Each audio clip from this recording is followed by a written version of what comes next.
लक्ष्मीच्या पावलांनी या मालिकेच्या येणाऱ्या भागामध्ये आता मात्र राहुलच्या हातामधली पेढी राहुलकडून काढून घेतली जाते। राहुलचे फ्रॉड सुद्धा समोर आलेले असतात, त्यामुळे राहुलच्या हातामधली पेढी काढून घेऊन राहुलला आता पूर्णपणे घरी बसवलं जातं। मग या पेढीचा कारभार कोण सांभाळणार? तो कारभार कलाकडे सांभाळायला येतो। कला आता पहिल्याच दिवशी ज्या वेळेला पेढीवरती येते त्याच वेळेला कलाच्या स्वतःच्या दागिन्यांची एक वेगळीच आता डिपार्टमेंट सुरू होणार असतं। कलाने स्वतःच्या डिझाईनने बनवलेले मोत्याचे दागिने, पण आत्तापर्यंत कला जे दागिने बनवत होती ते साध्या मोत्यांचे, खोट्या मोत्यांचे, पण आत्ता कला जे दागिने बनवायला निघालेली आहे ते दागिने मात्र तिच्या खऱ्या म्हणजे चांदेकरांच्या खऱ्या मोत्यांचे दागिने। आणि त्या ऑर्डरचा पाऊस पाडत कलाने खूप मोठा चांदेकरांच्या आता मात्र ज्वेलरी शॉपवरती एक वेगळा ट्रेंड सुरू केलेला असतो। कलाने असे कोणते दागिने ऑर्डर केले, कलाला इतक्या भराभर ऑर्डरी कुठून आल्या आणि असा काय चमत्कार घडला की एका रातोरात चांदेकरांना करोडोचा फायदा झाला। सरोज सुद्धा कलाबद्दल चांगला विचार करायला लागली। हे या व्हिडिओमध्ये पाहूया, व्हिडिओ शेवटपर्यंत नक्की पहा। आता राहुलचा सगळा गुन्हा सिद्ध झालेला असतो। कलाने राहुलने केलेला सगळा आरोप आता सिद्ध झाल्यावरती आबा आता राहुलच्या थोबाडीत देत राधासोबतचा साखरपुडा मोडत त्याला आता नैनासोबत लग्न करण्यासाठी तयार करतात। राहुल तयार होत नसतो तर आबा सांगतात, तुम्ही दोघांनी माझ्या घरातून चालते व्हा, जर ती पोरगी प्रेग्नंट असेल तर तुला लग्न करावंच लागेल असं म्हणत मग मात्र आता राहुलला लग्न करण्यासाठी तयार केलं जातं। त्यानंतर सरोज आणि आबा खूप मोठा निर्णय घेतात, कारण कला इतकंच करून थांबत नाही तर राहुलने पेढीवर ती केलेले लाखोंचे फ्रॉड पण समोर आणते। लक्षात आलेला 8 लाखाचा फ्रॉड आणि त्याच वेळेला तिने आता राहुलने 8 लाखाचे आश्रमात दिलेले पावती कशी खोटी आहे हे सुद्धा समोर आणलेलं असतं। राहुलची एकापाठोपाठ एक सगळेच आता हे गुन्हे बाहेर आल्यावरती आबांनी राहुलला सांगितलेलं असतं, जोपर्यंत तू सुधारत नाहीस किंवा जोपर्यंत मला वाटत नाही की तू सुधारतोयस तोपर्यंत ज्या पेढीची कामं तू बघतोस त्या पेढीवरती पाऊल पण टाकायचं नाही। 1 रुपयाचा आर्थिक व्यवहार तुझ्या हातात असणार नाही।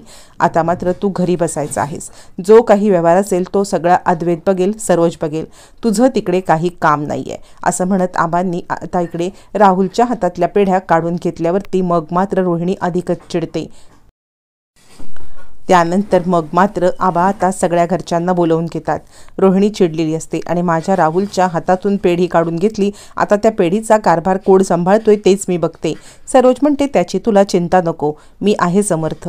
तितक्यात आबा आता इकडे अद्वैत आणि कलाला बोलवतात। अद्वैत कलाला बोलवून आता आबा सांगतात की हे बघा, दोघांनी जे काही आहे ना ते मी तुम्हाला दोघांना आज सांगणार आहे।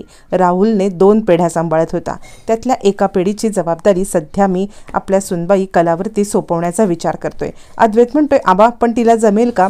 यावरती आबा सांगतात, तू तिला शिकव। पण अद्वैतला हे जरा थोडंसं रिस्की वाटत असतं, कारण कलाला कामाचा काहीच अनुभव नसतो, पण आबांचा विश्वास असतो। आबा म्हणतात, तू काही काळजी करू नकोस, ती सांभाळेल।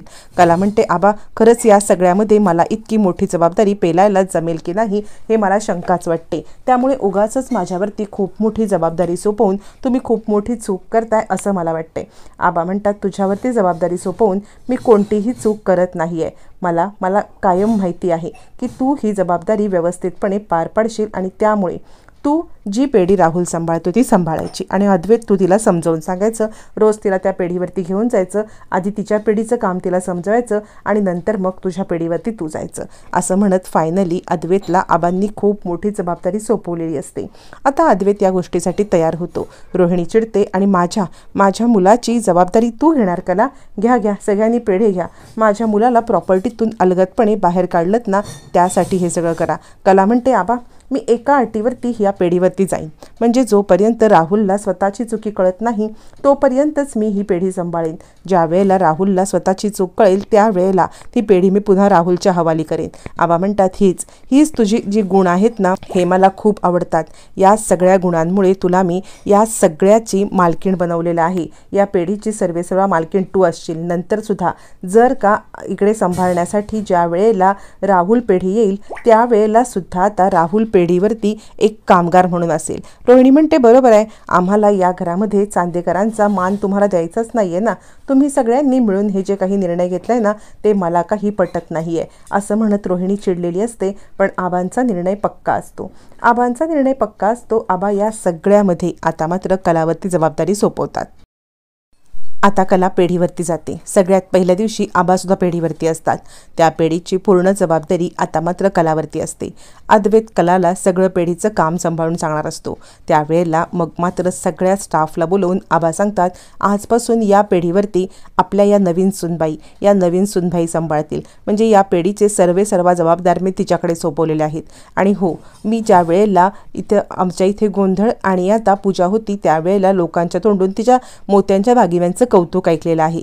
तर आपण मोत्यांच्या दागिन्यांची एक वेगळी फ्रँचायझी काढायची आहे आणि त्यासाठी तिला जी काही मदत लागेल ना ती मदत तुम्ही करायची आहे। म्हणजे तिने आत्तापर्यंत केलेले मोत्याचे दागिने हे खोटे होते, पण आपल्या चांदेकरांच्या पेढीवरील खऱ्या मोत्यांच्या दागिने घडवण्याची जबाबदारी ही आता कलावरती आहे। कला म्हणते, आबा मी आपले साधे मोत्यांचे दागिने बनवते। आबा म्हणतात, तेच तर तुला मी सांगतोय की आत्तापर्यंत तू साधे बनवत होतीस, पण तुझ्या दागिन्यांची डिझाईन आवडल्यामुळे मोठे लोक जे खऱ्या मोत्यांचे दागिने वापरतात त्यांना सुद्धा या दागिन्यांचा त्यांना सुद्धा लाभ मिळेल, असं म्हणत आबांनी कलाला खूप मोठी आता जबाबदारी सोपवलेली असते। कला आता आपल्या मनापासून कामाला लागते।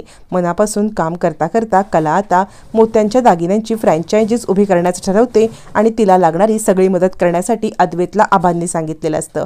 मग अद्वैत कलाला सगळ्या गोष्टी समजावून सांगतो। आता मात्र कलाचं या क्षेत्रामध्ये पदार्पण झालेलं असतं आणि कला आता एकावर एक मोठ्या ऑर्डर घेणार असते। फायनली कलाच्या मोत्याच्या दागिन्यांची फ्रँचायझी ओपन केली जाते।